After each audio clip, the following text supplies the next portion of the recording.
laawol kisal ko laawol peewal e ɓantal. Bismillahir Rahmanir Rahim. Alhamdulillahi Rabbil Alamin.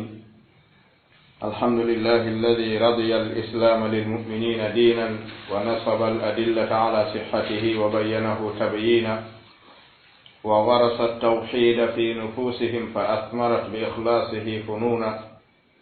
wa a'anahum ala ta'atihi hidayatan minhu wa kafa bi rabbika hadiyan wa mu'ina. ثم الصلاة والسلام على أشرف الأنبياء والمرسلين نبينا محمد بن عبد الله صلى وسلم عليه الله وعلى آله وصحابته غر الميامين وعلى كل من سار على نهجه واهتدى بهديه واستنى بسنته واقتفى أثره إلى يوم البعث والنشور. أما بعد أيها الإخوة، السلام عليكم ورحمة الله وبركاته. ara yetti Allahu jalla jalaluhu wa azza kamaluhu on welaɗo kaɗo diina islam yonan julɓe ɓen diina o fempi alamandeji ko andirte sellugol kaɗo diina ka makko o humpiti diina selluka kanka makko ko islam. aray o awe pittali ɓeɗo gonɗinɓe gonɗinal battingal feññini batteji e kaɗo diina makko kanko jalla wa ala. juuluɗen eniraɗon sallallahu alayhi wa alihi wa sallam salmimi o salminango islam ngo nanuɗon ɗo ngo handuɗon. ara yiɗuɗen jokkitade jonde meɗen nde fuɗɗi nden oɗo silsila mo tawata ko silsilatu tahdiri lmuslimina min talbisati shi'ati rafida wa shubuhatihim. nasalu llaha azza wa jalla an yaj'ala hadhihi silsila mubarakatan nafi'a innahu jalla wa ala waliyu dhalika wa mawlahu. aray nde ɗo jonde meɗen jeega ɓiire e nder silsila on iɗen faala yewtude ɗo seeɗa ko yewtunoɗen fi tawde rafiba hiɓe ɗetti ko wiyete alwilaya wal imama heerinani ɗum suudu woturu e nder moftene laaroɗen alayhi salatu wassalam. ɗum hiɓe fuɗɗori ɗum e Ali ibn Abi Talibin radiyallahu anhu wa ardahu. ɗettugol ɓe nde ɗo hunde heerinana nduɗo suudu, heerinana ɓeɗo yimɓe heeriɓe pooɗiɓe naɓiɓe e bonnereji ɗuɗuɗi. ino jeeya e ko naɓiɓe e heferɗingol sahabaɓe ɓe yaltina ɓe diina e ko ɓe wi ɓaawo feƴƴingol nelaɗon alayhi salatu wassalam. ngol ɗo konngol ngol ɓe wallini ɓe wi'i imara on e khilafa on ɓaawo nelaɗo on wondema Ali ibn Abi Talibin ko mansus ko ƴiinaɗo sappa wasiya yo ɗettu sahabaɓe ɗettuɓe ɓen hoɗumo janfiimo doolimo itti ɗum e juuɗe makko haa ɓe lundike tugalal diina, ɓe lundike bindeere diina, awa ɓe yalti islam. idan haala jarrahum ila fasadin arin. ino jeeya noon e subuhatuji maɓɓe, talbisatuji maɓɓe ɗi ɓe jogii ɗi julɓe ɓen haani rentade. ndeɗo ñalande wi'etende wadiru khum ɓe ɗetti ɓe dambi ɗiɗi e nden ñalande ɓe inni nde iid wadiru khum. iid ndeɗo ñalande wonde nelaɗon sallallahu alayhi wa alihi wa sallam waɗuno khutba e baada hajjatil wada hiɓe iwtude madina ɓe iwtude makka ɓe sento madina ɓe ari hakkunde makka e madina nokku ka wi'ete ghadir khum. on ɗon nokku ɓe ɗaɓɓi fowtagol ɗon, ɓe fowti ɓe woncitana ɗon e nokku, ɓe waɗi ɗon khutba, ɓe maaki ɗon konguɗi. shi'a rafida ɗetti on khutba e ɗin konguɗi, watti nassun jonnugol wilaya on e khilafa on Ali ba'da rasulillah. ɓe wi noon on ɗon khutba waɗanoɗo ɗon ñande nelaɗo on toɗɗi Ali ko kanko woni khalifa ba'da rasulillah, wo nden ñalande ɗon ko ñalande hanande waɗanede iidi e feeto. ɓe hawrinay ɗum e ñande 17 donkin hitande fof ko nden ñalande ɓe juulata ɗum. iidu gadiru ham karamo koɓɓen qatibatan ɓe konti ɗum ko bida'a ko waɗi iid ko hukumun shar'i oko shar'ina joomi men shar'inayi nelaaɗo yottina si sella wonde iid ka diina jooni ɗon hiɓe ɗetti oɗo iid gadiru hum hiɓe waɗi mo sengo dow iidi donkin e iidi suumaye ɓe wi kañum ɓuri mawnude hiɗon anndi iblis joomi men yamirali yamirore haa hannde sina o daroto e nden ɗon yamirore o sakko yimɓe ɓen o sakkoroɓe bangeji ɗiɗi imma o wi'a wata ɓe arfew si ɓe foolimo ɓe ari oyne ɓe feƴƴitoy few kono o jaɓataɓe wona hakkunde wa kadhalika ja'alnakum ummatan wasatan o jaɓataɓe wona mutawassituna fil umur sina ɗum joomi men shar'inta iidi donki ɓaawo dewal ɓurgal mawnude e dewe jeeya ɗum e tugali islam ɓaawo hajj o shar'ina iidi suumaye ɓaawo dewal ɓurgal mawnude e dewe ɗe jeeya ɗum e tugali islam korka suumaye o shar'ina iidi ɓaawo ɗeɗo dewe ɗiɗi rafida ara wi a iidu gadiru hum hino mawni no mari baraji ka joomi meɗen ɓuri ɗeɗo iidiji ɗiɗi ɗe joomi men shar'ina nelaɗo yottina sikkuɗen na iblisa duñata neɗɗo e sifa ɗin piiji ɓurnugol ko joomi men shar'ina e dow ko o shar'ini ko ɗum ko jarrabuye molana joni ɗo fiiwe en annduta o oɗo iidi mo shi'a rafida woni wadde fii muɗum ɓe janga on kasida on mo ɓe innata ko khutba e muɗum ɓe ɓorno coñci wa julde ɓe waɗa ñaameteeji wa iidi ɓe waɗa yushabbi bi mana al amru iida iidun indam fii hon ɗum ɓe wi ɗum hina jeeya e diina kan karamo koɓe sunna non fof yeetike ɓe kamɓe shi'a rafida hiɓe andi ka defte maɓɓe wo ka defte sunna wo nden ɗon huunde haa ahlul bayti ɓeɓe shi'a rafida dammi e muɗum ɓe lanni ɓeɓe woni jiwgande ɓe dambo e mum ɓe hay gooto e maɓɓe waɗali ɗum haa ɓe lanni ko waɗi ɗum ko fuɗɗa waɗede ko hitande 350 fergu nelaɗon alayhi salatu wassalam hari gire ɓe lanni hari sahaba lanni gana ko waɗa ko nelaɗo wuuri waɗali haa feƴƴi wuura duuɓi 300 ɓaawo feƴƴingol nelaɗo waɗaka ɗum ko laawol hongol rewete haa ɗum wonta e nder ka diina ka joomi men wi al yawma akmaltu lakum dinakum tay nelaɗo on no wuuri ko honno ɗum jeyirte taw e nder diina kan haa sakko ɓurto diina kan ala su'al rafida no haani jaabade ɗum ko ɗum si tawi oɗo iid gadiru hum ko e ndeɗo hitande woni ko atta sinkede waɗe e ndiɗo leydi wiyetendi Bagdad hitande 350 imami ibnu kathirin rahimahullahu ta'ala ɓe jantike ɗum ka albidaya wa nihaya fi hawadithi sanati 352 ɓe jantori ɗon fi oɗo iid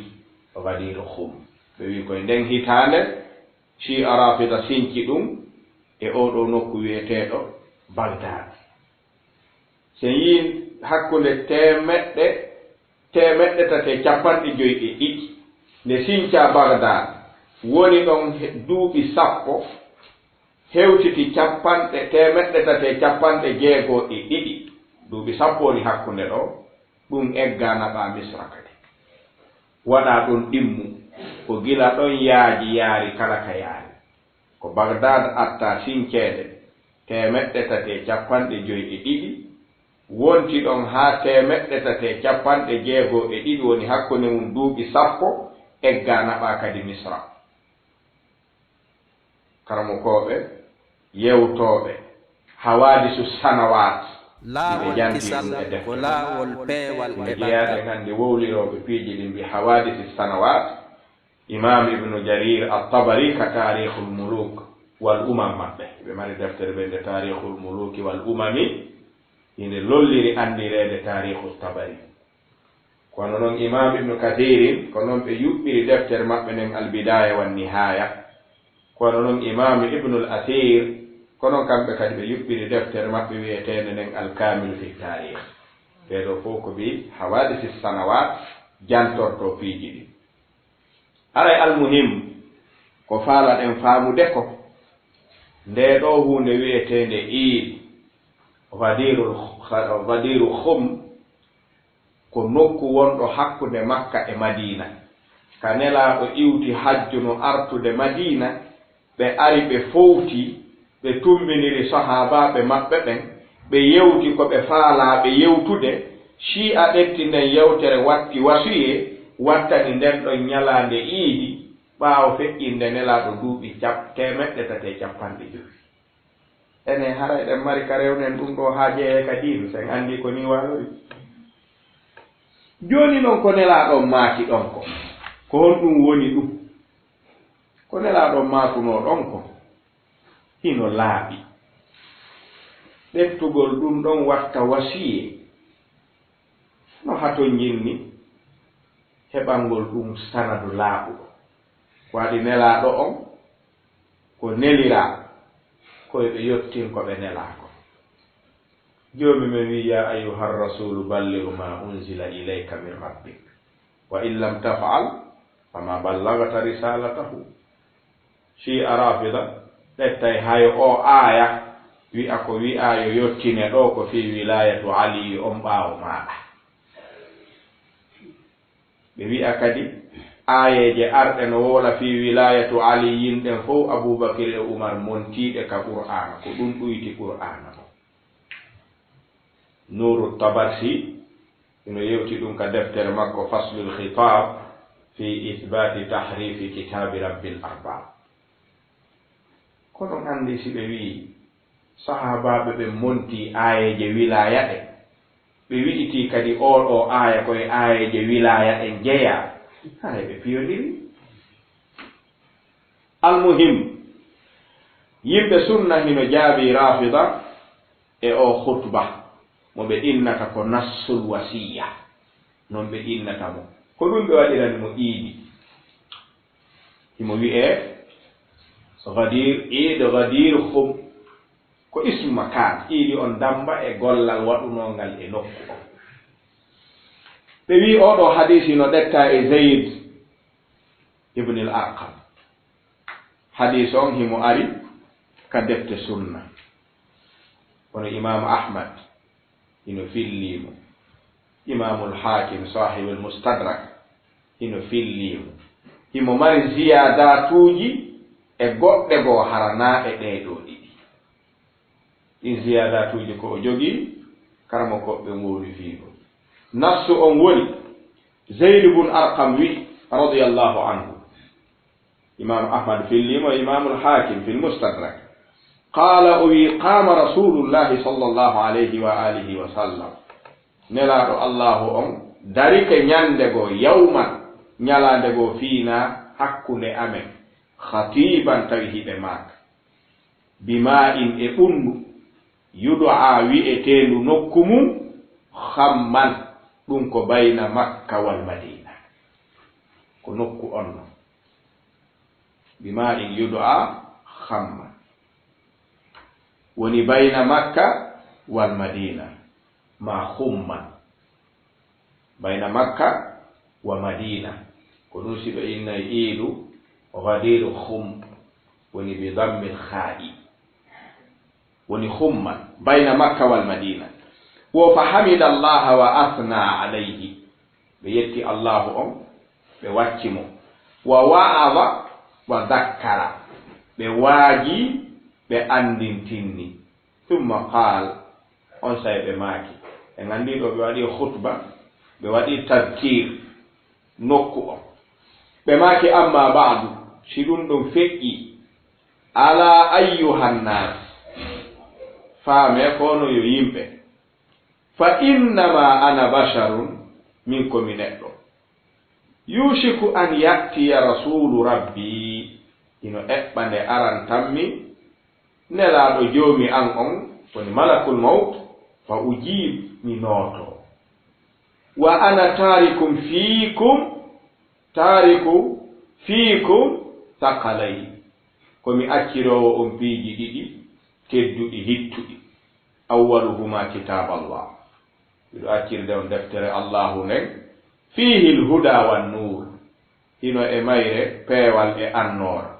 fa hudu ɗette jogito ɗon gollitiron bi kitabillahi deftere allahu nden wastamsiku bihi ɗaɓɓe jogitagol nde har satta ɗum ɗo ɓe yamiri ɗum ɗo ɓe atti ardinde yamirde fa hassa ala kitabillah ɓe lerɗini fi jogitagol qur'ana on wa raghaba fihi ɓe lerɗini fi yo qur'ana on jogite tabite e muɗum summa qala ɓaawo ɗum ɓe maaki wa ahla bayti mi acciri on kadi ɓeygure ande mi acciri on ɓeygure ande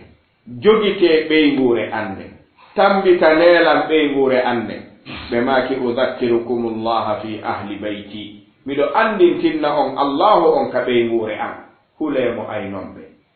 ɓe maaki udhakkirukumullahu fi ahli bayti miɗo andintinna on e ɓeygure anden udhakkirukumullah fi ahli bayti miɗo andintinna on fi ɓeygure suudu andu ɓe wi'i si arafida wi oɗo hadis ko nassu sappinɗo khilafa e wilaya on kaka maɓɓe kamɓe ahlul bayti jeyete ton hootata wo ko waɗi joomi men wi'i sakalayni wo aranum ɗum ko alqur'an deftere allahu ɗimmum ɗum ahlu baytihi yimɓe sunna jaabiɓe ɗum konguɗi ɗuuɗuɗi ɓe wi oɗo hadisu sakalayni non o wi'ete karmo koɓe sunna ɓen hino lurri fi sellugol oɗo taw salafan wa halafan woɓɓe jaɓahimo selli fiw wiwɓe ɓen jaɓahimo selli ɓe wi ida kana alhadisu da'ifan fala ta'liqa alayhi en satatamo sakko fawen ɗon ñawore wiwɓe ɓen hadisu on hino selli ɓe wi as'adu nnasi bi hada alhadisi ahlu sunnati wal jamaa ko waɗi wiɓe ɓen himo selli ɓe wi ko ɓuri hawritude jogitagol o wasuyene laaɓo ko ahlu sunna wal jamaa ko waɗi ko kamɓe wi'i alqur'an nde joomi men accinde hinde timmi ko nden ɗon jogitete gollitire ɓe ala haaju e wonde goo ɓe yawitaaki ko ɓe jonnaako si arafida ɓe ala geɓal e oɗo hadis ko waɗi joomi men nelaaɗo ɓe maaki mi wasiike on alqur'ana on ko ɗum mi acciri on hino e muɗum alhuda wan nur ɗette jogito ɗon alqur'ana on gollitiro si tawi ɓe wi'i alqur'anu muharrafun hara ɓe gollitiri oɗo hadis si ɓe wi qur'ana on ko jiiɓondirɗum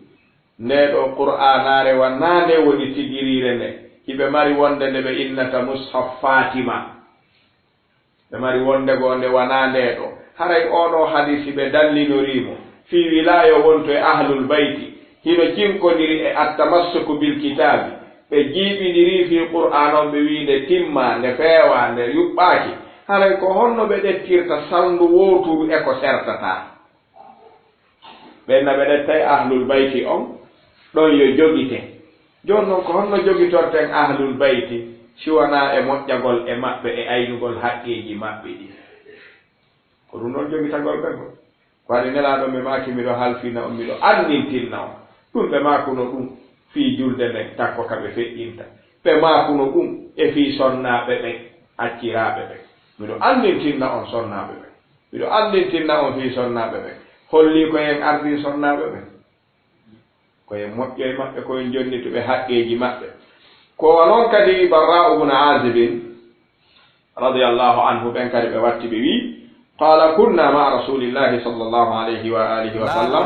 في سفر فنزلنا ومن تبي بغدير خم أو نكو فنودي فينا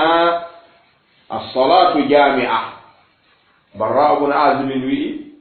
من تبي تنge أو نكو نلا نلي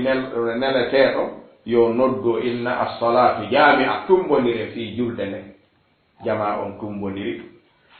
on say wa kunisa li rasulillahi sallallahu alayhi wa alihi wa sallama tahta shajaratayn be fittana kana sako fitti be fittana be wojjitana sengole ledde didi fa salla dhuhra be juli don fana wa akhadha be nangi bi yadi ali jungo alingo kasalmina fa qala be maki ألستم تعلمون أني أولى بالمؤمنين من أنفسهم on anda ko min ɓuri handude e julɓe ɓen e dima pittali maɓɓe ɗi sahaba ɓe ɓe wi bala meɗen andi ɗum jomi me wi annabiyu awla bil mu'minina min anfusihim kono noon kadi wa azwajuhu ummahatuhu oɗo aya kadi no sendo o sendatako sahaba ɓe wi bala meɗen andi ɗum nelaɗon ɓe maki alastum ta'lamuna ene on anda anni awla bi kulli mu'minin min nafsihi on anda ko min ɓuri handude kala jurɗo e dima wonki makko ki qalu ɓe wi bala meɗen andi ɗum jomi yetike men ɗum e suratul ahzab qala nela abarra'u wi fa akhadha bi yadi aliyin wo on say nelaɗon nangi jungo ali ibn abi talibin gon فقال بماكي من كنت مولاه فعلي مولاه لو نسيرني أين المشكلة هنا من كنت مولاه كلام ميوني جيدو مو فعلي مولاه علي كو جيدو ماكو يوني جيدو ماكو كاي كغوتو أنو علي أسعد الناس بهذا الحديث أهل السنة والجماعة كانوا أهل السنة والجماعة أن يبقى علي أو على عندي شيخ الإسلام كتب بما كتيم ببداء به سيدون يوتو دتا أدام بدليل بفهمتا أتي بأدى دليل يوتي دون دليل ما بيو كدون بفهمتا جوني هنا دليل من كنت مولاه فعلي مولاه كلا مميوني جيدو موكو علي يوني جيدو مكو كلا يدو دولا يدو علي بماكي دون هاي الحسن الحسين بماكي إني أحبهما فأحبوهما miɗo yiɗi ɓeeɗo ɗiɗo yiɗeeɓe ko hombo añi ɓe yimɓe sunna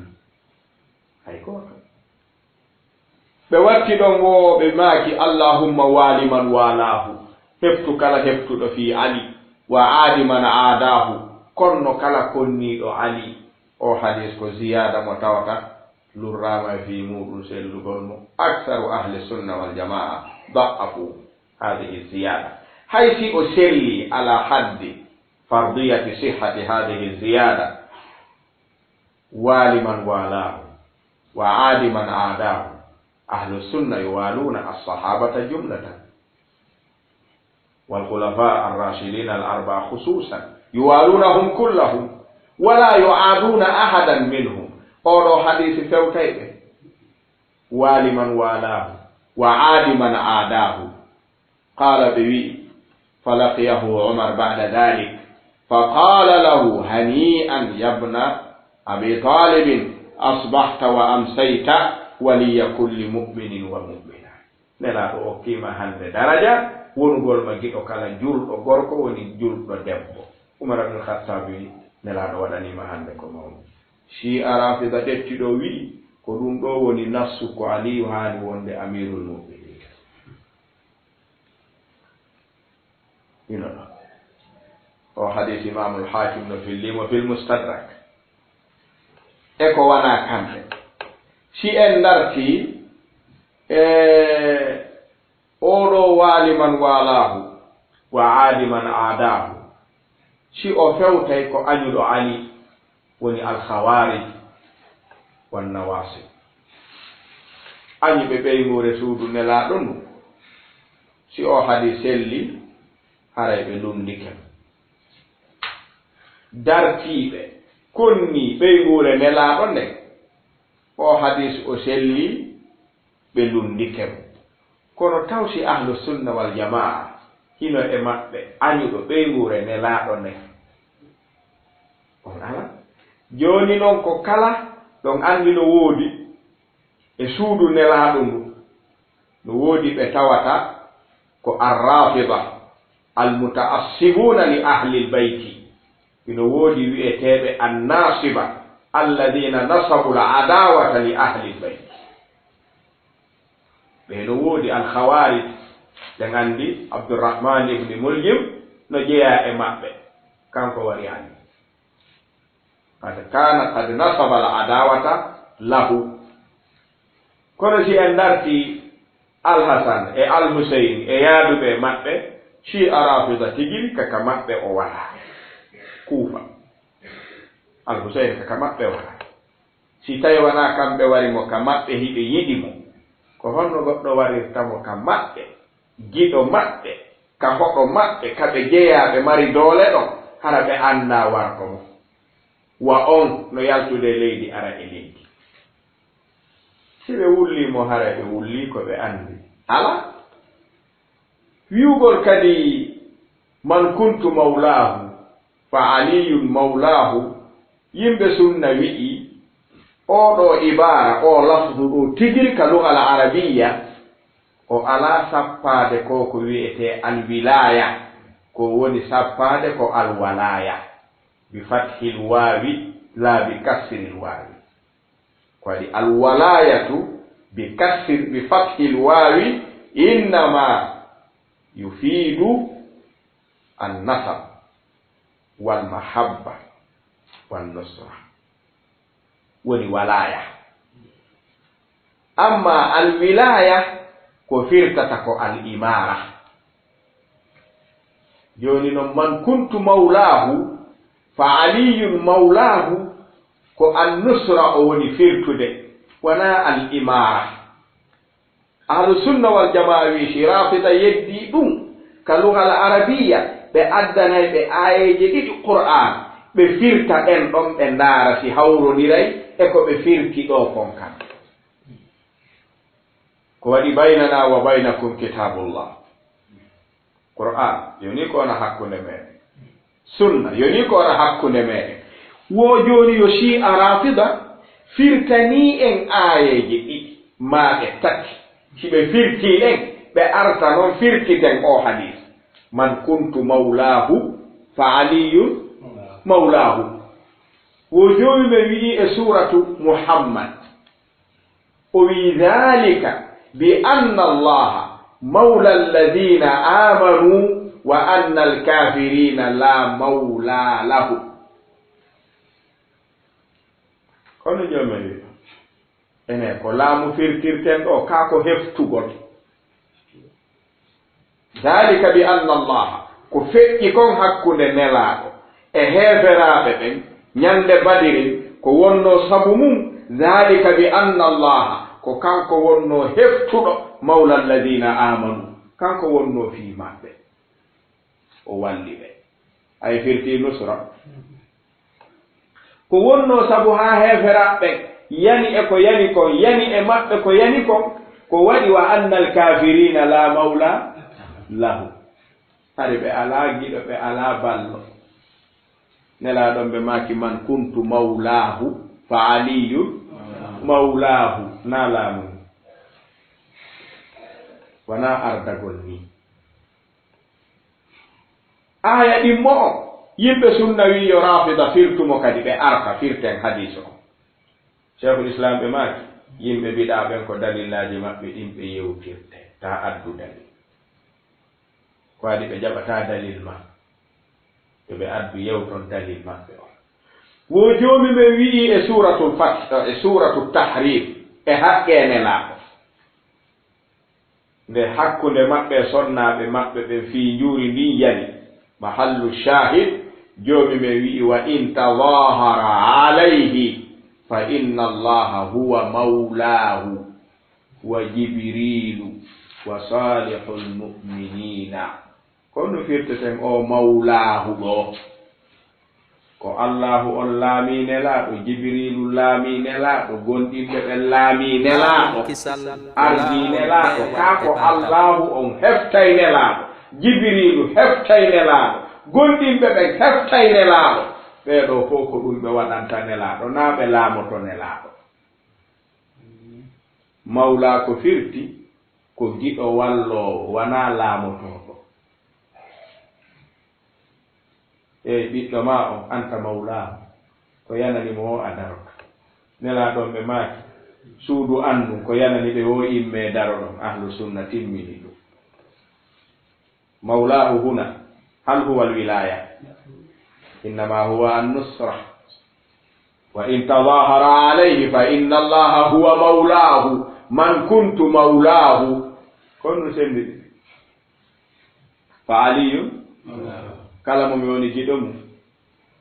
aliyu ko giɗo makko. en jaɓi ɗum enen yimɓe sunna. nelaaɗo ma kaali ɗon kala mo mi laami ko aliyu laamimo. bal nelaaɗo lam yakun nabiyan malikan, innama kana nabiyan rasula. ka na laamu addi ɓe ko yottingol diina, feññina diina, fewna yimɓe ɓen. nde ɓe suɓina hakkunde laamu e annabankaako si ɓe hawtindirante, ɓe maaki bal abdan rasula. ɗum ɓuranin na fii laamu wonano wonede. joomi men wii kadi innama waliyukum llahu wa rasuluhu walladina amanu alladina yuqimuna alsalata wa yuktuna alzakata wa hum raki'un wa man yatawalla allaha wa rasulahu walladina amanu fa inna hizba allahi humul ghalibun. ɗo wona wilaya woni ɗo, ko nusra woni ɗo. joni ko honto shi'a rafida ittata ko firtira oɗo hadis man kuntu mawlahu fa aliyun mawlahu, haray ko faandaɗo kala mo mi laami mi ardi ko aliyu laamotomo ardomo. hara sinelaaɗo feƴƴini tumma aliyu lontoɓe. honto ɗum ɗetteteɗo ɗum hala. jono shi'a rafida ko ɗum ɗon waɗande feeto, waɗa iidi hitande fof ɓe waɗay ɗum, ɗe renti ɓe watti waɗude ɗum hay sera telenga joni iidu hadinul khum. haray almuhim ko faalaɗen faamude ko ɗum ɗo woni nassu arɓo on fii ko ɓe sinciri nde ɗo huunde ko. en yiɗi yimɓe sunna ɓen ko ñaawi hadiso on ko, si hadiso on selli ka maɓɓe en yiɗi ko ɓe firtimo ko. en tawiile firo maɓɓe ngon kamɓe yimɓe sunna ɓen luutodiraani e alqur'ana on ka ko waɗi firo suratu muhammadu o e aya suratu tahrimi o e hadisu o, a wawata sendude firo majji. dalika bi anna allaha mawla alladina amanu wa anna alkafirina la mawla lahum, ko giɗo heftuɗo firata ɗum. giɗo heftuɗo jonno naaɓe o wona laamiɗo, wilaya alaɗo. en jaɓi kadi lugal arabiya ɓe wi'i alwalaya bi fathi lwawi huwa nasabu wannusra. alwilaya bi kasri lwawi ko ɗum woni alwilayatu wal imara. jonno wona kasra ari ɗo ko fataha. en faami. almuhimmu ɓe wi'i toɓɓere ɗimmere nden ko jangeten e wadiru e hummi on wondema awwalu man ahdatha hadihi lbida'a, liannaha bida'a, ko arti ɓaawo nelaaɗo duuɓi 350 si ɗum wattama e diina tu wi'ama ko dewal, ɗum ma inne bida'a. kono imamu shatibi alayhi rahmatullah arrafa albida'ata ta'rifan jami'an mani'an shamilan fi i'tisamihi بما البدعة طريقة في الدين مخترعة تضاهي الشرعية يقصد بالسلوك عليها المبالغة في التعبد لله سبحانه وتعالى. إذا هنا فيه مبالغة في التعبد لأن هذا عندهم فوق الإيدين. أليس في هذا مبالغة؟ ثم صار طريقا wonti kadi laawol summa huwa muhdatun kana ba'da zamani nabi bi 350 sana kono ɗum ɗo deftirte watte nder diina ɗum kadi hecca ko woni kon ka nder diina ɗum hino wayi wasi tawi koɗo ari faalama ɓurde ɓeygure ma nden ka nder galle maɗa taw si a accay mo ɗon o hollanɓe kadi yeyi onon ɓe jibinaɓe ɗo fof lam ɓuri on ɗo memmin ɗo e moɗon ɗo wo o yalta yaasi si jongalle nani koɗo no wowla ɗum e nder galle on no wi ɗon o wonay ɗon ɓe hulay hay kanko taɓe yalti jongalle ɗen hulay hay min taw o yaltinan ɗo o daroto kisanno yaa joni noon si tawi mbiɗa ari watti feƴƴude sunna ɓay ɗum ɗo no mawni ka maɓɓe ɓuri iidi donkin ɓuri iidi suumay en faami ɗum ɗo ko sinca ko 350 tawi kadi ko fii iidi on e ko ɓe wi kon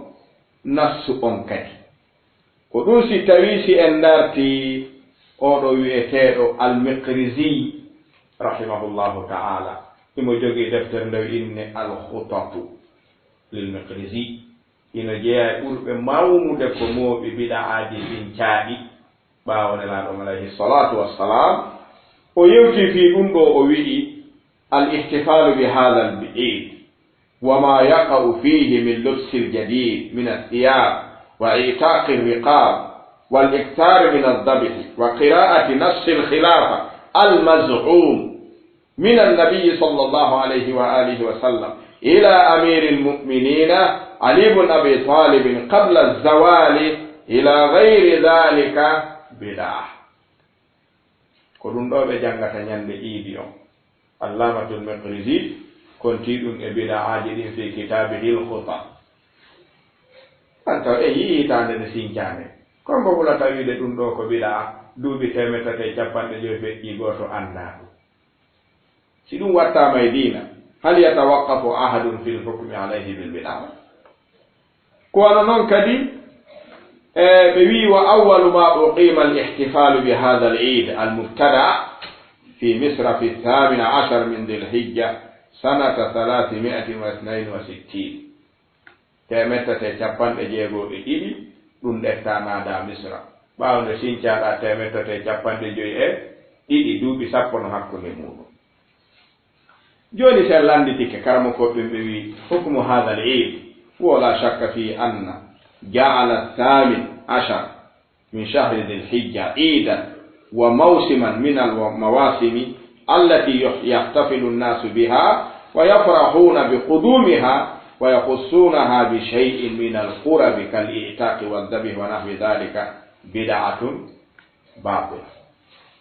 ɗum ɗon ko bid'a mo tawata ko merantejo o alaka o iwri jon non ko wiyete bid'a si tawi sincama wattama ka diina lorra muɗum ko haɓay sunna o bid'a ko nawlan sunna jaɓata wondude mum ka bid'a feeñi wo sunna surrama ka bid'a feeñi wo sunna surrama awa bid'a ko nawlan sunna sunna ko nawlan bid'a e fottota ɓe iwlata ko woote ɓe wonata nokku nguuɗu en wawata wiwde hande en waɗi bid'a e sunna fof nde wootere e gollal gootal hande en wawno moɓidirde bid'a e sunna fof en wanno bid'a ma en wanno sunna ko waɗi kuma aray tum ɓottina kuma ha tuma tum iwi ɗon won ko ɗum sikaramo koɓe sunna ɓen ɓe wi'i tentini cheikhul islam ibn taymiya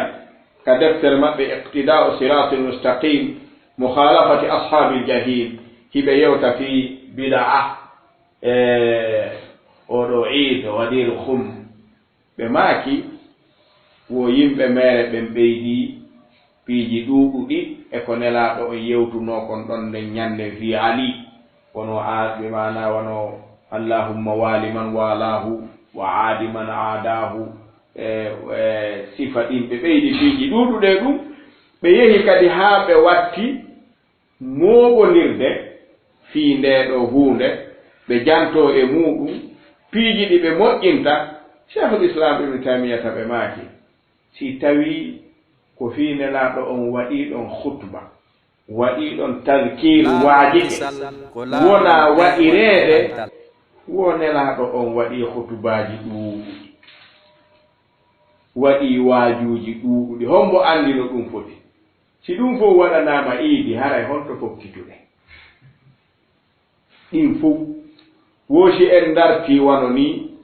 ayaduuji shara'aaji ɗin ko ɗiɗi ko ɓeydii ɗon komo juma on sanawi ko ɗiɗi iidi on juma on ɓeydii ɗon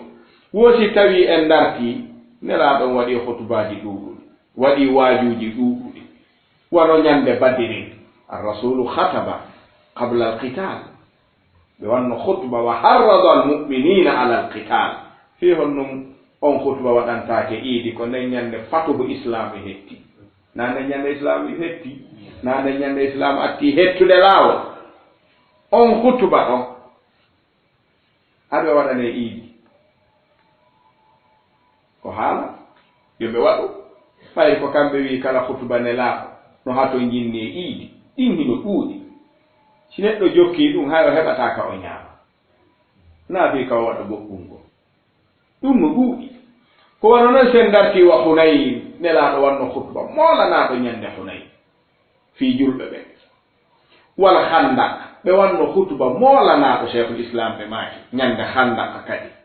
ɓay ma paama ɓe wanno khutba wa harrada almuminina ala al amal wal haraka julɓe ɓe wakkili wa fathu makka nelaaɗon waɗi khutba moolanaaɗo ñande fathu makka haa jaabiri wiinde ñande tawi nelaaɗon haɓɓi metelol ɓalewol ka hoore maɓɓe khutba waɗano ɗon moolanaaɗo wa waktu hijratihi wa dukhulihi almadina ɗiɗo fof kaɓe hewti o ɓe waɗa khutba ɓe yewta yimɓe ɓe ko noon wa khutabu lahu mutaaddida bi dhicre yadkuru fiha qawaida addin hara khutubaaji ɗin ɗon nelaaɗo ko maakata e majji ko doose diina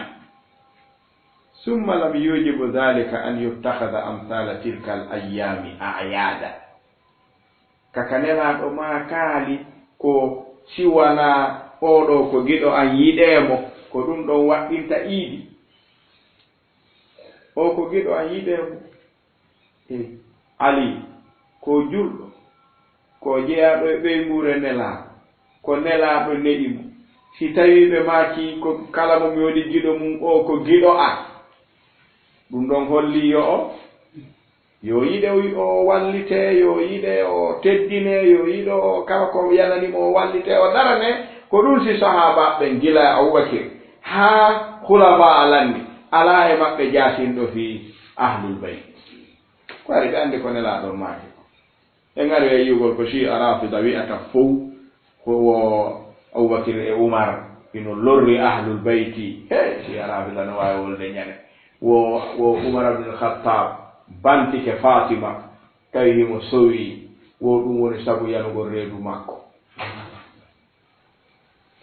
tawi honto Ali woni moodi makko Ali wa makko goɗɗo banto ɓeygu makko ɗum ɓurta hommo eɓe jaɓanta ɗum goɗɗo aadi ni kono ɗen anndi haala sino wowleede a tawa no hulɓini a nanay ɓe inna wo Umar ibn Khattab o Abubakar Siddiq hino jatti Fatima jawdi baaba muɗum wi o hendata yimɓe sunna wi ahlan wa marhaban bikum ko honndi woni ndi leydi wo Fadak Khandak to honno Khaybar Fadak Khaybar wo nden tumbere leydi nelaaɗo waɗanno nde Fatima ko Fatima haani hendaade hay si nelaaɗo waɗanaamo Fatima ko ɓiɗɗo nelaaɗo ko ronoowo nelaaɗo wo Abubakar Siddiq wi nelaaɗo ɓe maaki nahnu ma'shara al anbiya la nurat ma taraknahu sadaqa nelaaɗo ɓe maaki minen min ronataake ko min acci o ko sadaka wonata wo Abubakar Siddiq waali e leydi ndi sali Fatima hen ɗo haa o maayi Umar ibn Khattab watti ɗon waali e leydi ndi sali Fatima hetta jokken tawi taƴƴinirde Usman ibn Affan ari waali e mayri ñoƴƴi ɗon Fatima ronki hettude mahin tum Ali ibn Abi Talib ari woni khalifa ɓe landa o jonnituno Fatima o woye wo fi hon on koye ahlul bayti o jeeya ko ɓeyngu makko o jonnitani nde o feƴƴini ɓiɓɓe ali ɓen taaniraaɓe makko ɓen gooto memanu ɗum mi wi ko Aboubakir wowluno kon e haqqe nelaaɗo ko goonga men alaa haqqe e ko nelaaɗo acci enen ɗo Aboubakir añamɓe awa baaba maɓɓe kadi añana ɓe ali koko nelaaɗo maaki kon ɓe gollitiri annabaajo ronataake ko acci o ko sadaka lil umma se yii awa sifa ɗiɗo piiji landaaki waɗangol ɗum iidi jonno si en darti oɗo wiyeteɗo iidi gadiru hummin e nganndi ɓe fuɗɗike waɗude ɗum kaɓe waɗi ɗum wo haray ɓe holli ɓe heɓi feere e nokku on faamu maɓɓe mum tutike e nokku on kono noon julɓe ɓen fof no haani anndude ɗum wona iidi ko waɗi ko waɗaali gila nelaaɗo nelaa haa ɓe feƴƴini sahaabaaɓe fof feƴƴini lanni ɓayri sahaabaajo sakkitiiɗo feƴƴinde on alal itlaaqi ko Abu Tufayl Amir bun Wasilata Laysi ko hitaande 110 fergo nelaaɗo feƴƴini imam ibnu Hajar ɓe maaki ka al isaaba imam ibnu Qani al Baghdadi ɓe maaki ka deftere maɓɓe mu'jamu sahaba ɓe maaki nodditiiɗo as-suhbata baada Abi Tufayl wo Amir wo naa goonga makko jooni noon duuɓi 300 e 50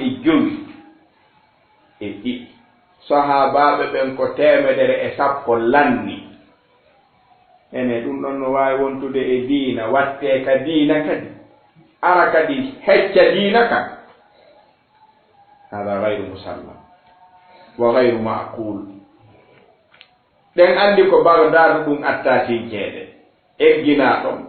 362 adda Misra egginaa ɗon yaari kala ka yaari kono ɗum ɗon laysa min addini fi shay jeyaka e diina awa kadi ko ɓe wi'i kon maako nelaaɗo on ɗon ko o nassu fi wilayati Ali en yi'i ko yimɓe sunna wi yo ɓe firtu kon taw si ɓe jaɓa ɗum si ɓe firti aya on suratu Muhammad ɓe firti aya on suratu Tahrim ɓe tummidiri e aya o ɓe taway wona wilaya woni ɗon ko walaya en faami ɗon alwalayatu gayru lwilaya alwalayatu bilfathi innama tufidu nusra wannasab alwilaya bilkasri bikasri lwawi innama tufidu alwilaya wal imara en anndi ɗi serɗi ɗi woɗɗoniri aɗa ɗum ɗo jeyanoy ko faala ɗen sappinde e oɗo silsila ka jonde jeegaɓiire nde ɗo toroɗen allahu subhanahu wa taala nde o hawrindinten ɗum ko yiɗi o wela o holla en goonga newnana en jokkugol goonga o danda en majjugol e jokkugol majjere o fewna julɓe ɓen artira ɓe diina makko kan artande labaande o moƴƴina battaneji meɗen o danda en battane gonɗo hada wallahu taala ala wa alamu wassalamu aleykum wa rahmatullahi wa barakatuh en battane gonɗo hada wallahu taala ala wa alamu wassalamu aleykum wa rahmatullahi wa barakatuh en battane gonɗo hada wallahu taala ala wa alamu wassalamu aleykum wa rahmatullahi wa barakatuh en battane gonɗo laawol kisal ko laawol peewal e ɓantal